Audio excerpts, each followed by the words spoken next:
Hi అండి. ముందుగా మన ఛానల్ని విజిట్ చేసిన ప్రతి ఒక్కరికి స్వాగతం అండి. ఈరోజు మనం చూపించే రెసిపీ బిర్యానీ కన్నా అస్సలు తీసిపోదండి. ఇదే ఒక అడుగు ముందుగానే ఉంటుంది. ఈ రెసిపీ అంత బాగుంటుందండి. బిర్యానీ కూడా వద్దు అనుకొని ఈ రెసిపీ తినగలిగే వారు చాలామంది ఉన్నారు. ఇంతకీ ఈ రెసిపీ పేరు టమోటా మిల్ మేకర్ రైస్ అండి. చాలా అంటే చాలా బాగుంటుంది. ఫస్ట్ అయితే ఇలా నేను ఒక 5 టమోటా ముక్కల్ని అయితే తీసుకున్నానండి. వాటిని మిక్సీ జార్లో వేయాలి.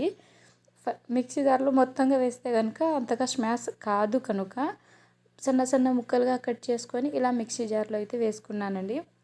మిక్సీ పట్టిన తర్వాత ఆ పేస్ట్ని పక్కన ఉంచేయండి. ఆ తర్వాత రైస్ని నానబెట్టాలండి. 3 సార్లు అయినా రైస్ని బాగా వాష్ చేసుకోవాలండి. బయట కొనే రైస్ ఖచ్చితంగా నీట్గా వాష్ చేసుకోవాలండి.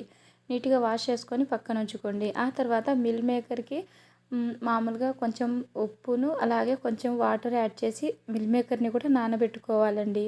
మిల్ మేకర్ ఎంత బాగా నానితే అంత టేస్ట్ అనేది వస్తుంది. అందులో ఉప్పు మాత్రం వేయడం మర్చిపోకూడదండి. ఖచ్చితంగా ఉప్పు యాడ్ చేయాల్సిందేనండి. ఆ తర్వాత స్టవ్ వెలిగించి కుక్కర్ పెట్టుకోండి. ఈ ప్రాసెస్ మొత్తం మనం కుక్కర్లోనే చేస్తాం కనుక చాలా సింపుల్ వేలో అయిపోతుంది రెసిపీ మొత్తం.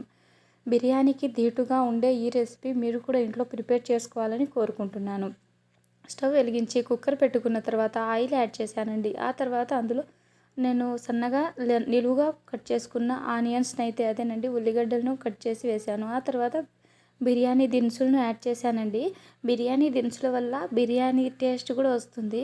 ఆ తర్వాత 2 పచ్చిమిరపకాయలను నిలువుగా చీల్చుకొని వేసుకున్నానండి. ఆ తర్వాత అల్లం వెల్లుల్లి పేస్ట్ని ఇంట్లోనే ప్రిపేర్ చేసుకొని యాడ్ చేసుకోండి. చాలా మంచి టేస్ట్ అనేది వస్తుంది. అలా యాడ్ చేసుకున్న తర్వాత ఇలా పక్కన పెట్టుకున్నాం కదా ఈ టమోటా ప్యూరీని ఇందులోకి అదేనండి ఈ కుక్కర్లోకి యాడ్ చేసుకోవాలండి. ఇలా యాడ్ చేసుకున్న తర్వాత చూస్తున్నారుగా ఎంత ఎంత ప్యూరీ మీరు కొంచెం పులుపు అదేనండి టమోటో ఫ్లేవర్ ఎక్కువగా ఇష్టమైన వాళ్ళు ఇంకొంచెం ఎక్కువగానే మిక్సీ పట్టేసుకొని ఇలా ఈ కడాయిలోకి యాడ్ చేసుకోవచ్చండి. అలా యాడ్ చేసుకున్న తర్వాతకి ఇలా 2-3 సార్లు ఇలా నీట్గా కలిపేసుకోవాలండి. అంటే ఇప్పుడు ఆనియన్స్ పచ్చిమిరపకాయలు ఆ ఫ్లేవర్ అల్లం వెల్లుల్లి పేస్ట్ ఫ్లేవర్ అంతా ఈ టమోటో ముక్కలకి రావాలి కదా. ఆ తర్వాత ఇప్పుడే కొంచెం చూసి సాల్ట్ యాడ్ చేసుకోండి. తర్వాత కొంచెం పసుపును అలాగే కారం తగినంత అండి. మీరు కారం ఎక్కువగా తినాలి అనుకుంటే కొంచెం ఎక్కువగానే యాడ్ చేసుకోవచ్చు. చిన్నపిల్లల నుంచి పెద్దవాళ్ళు తినేంత వరకు అయితే నేను వేసిన కారం అయితే సరిపోతుందండి. 1 స్పూన్ కారం వేసాను. అలాగే పైన 2 పచ్చిమిరపకాయలు నిలువుగా కట్ చేసి యాడ్ చేశాను కదా అది వేసాను కాబట్టి నాకు సరిపోతుంది. ఆ తర్వాత ఇప్పుడు ఈ మిల్ మేకర్ని మంచిగా ప్రెస్ చేసి చూడాలండి. మంచిగా మెత్తగా అయినాయా లేదా అనేసి. చూస్తున్నారా నాకు తెలిసినంత వరకు ఇదైతే 95% వరకు చాలా అంటే చాలా మెత్తగా ఉంది. ఇంకా దీంట్లోని స్క్వీజ్ చేయాలండి. ఖచ్చితంగా స్క్వీజ్ చేసేయాలి. అలా స్క్వీజ్ చేసి మనము ఈ రైస్లోకి యాడ్ చేసుకోవాలండి. ఒక విషయం గుర్తుపెట్టుకోండి, మిల్ మేకర్ని యాడ్ చేయాలి అంటే నీళ్లు వేయక ముందునే మిల్ మేకర్ని ఇలా యాడ్ చేసుకోవాలండి.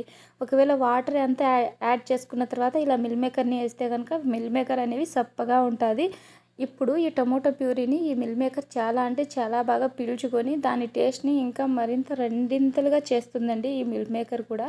చూస్తున్నారా ఇలా వాటర్ అంతా సపరేట్ అయిపోయి ఇదిగోండి ఇలా ఆయిల్ అనేది పైకి తేలుతుంది చూస్తున్నారుగా.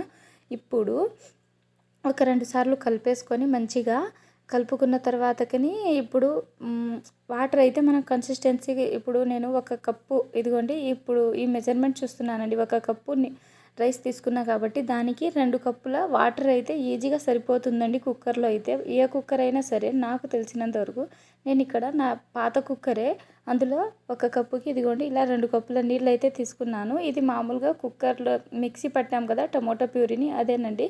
ఆ ప్యూరీని ఎందుకు వేస్ట్ చేయడం అనేసి ఈ కుక్కర్లో ఈ మిక్సీ జార్లోనే ఆ వాటర్ని పోసేసిన తర్వాత ఇలా కుక్కర్లో అయితే పోసుకున్నానండి.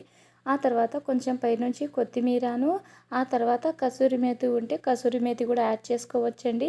ఇంకా కరివేపాకు అట్లాంటివైనా గ్రీనీ లీఫీ వెజిటేబుల్స్ ఏమైనా యాడ్ చేసుకోవచ్చండి. ఆ తర్వాత వాటర్ అనేది తేలుతూ ఉన్నప్పుడు బబుల్స్ వస్తాయి కదా ఆ టైంలోనే మనం రైస్ వేయాలండి. లేకుండా అసలు వాటరు వేడి కాకుండా బబుల్స్ రాకుండానే రైస్ వేస్తే కనుక అంత బాగా ఉండదండి రైస్. అందుకని వాటర్ పొంగుతుంటుంది కదా అప్పుడు రైస్ యాడ్ చేయండి చాలా బాగుంటుంది. ఆ తర్వాత ఇదిగోండి కుక్కర్ మూత పెట్టేయాలండి. మూత పెట్టేసిన తర్వాత 4 విజిల్స్ అయితే రానివ్వాలండి. 4 విజిల్స్ వచ్చిన తర్వాత ఈ విధంగా ఉందండి కన్సిస్టెన్సీ. నాకైతే చాలా చాలా బాగుంది. మా పిల్లలైతే ఒక్క మెతుకు కూడా ఉన్నిచ్చకుండా తిన్నారండి. మీరు కూడా మీ ఇంట్లో ఇలా ప్రిపేర్ చేసుకోండి. హెల్తీ ఫుడ్ని ఎంజాయ్ చేయండి. ఎప్పుడూ హోటల్కి వెళ్ళి తినే బదులు అప్పుడప్పుడైనా ఇలా ఇంట్లో ప్రిపేర్ చేసుకోండి. హెల్తీ లైఫ్ని ఎంజాయ్ చేయండి. వీలైతే మన ఛానల్ని ఒక చిన్న like and subscribe to my channel అండి. మరొచ్చే వీడియోలో మళ్ళీ కలుద్దాం.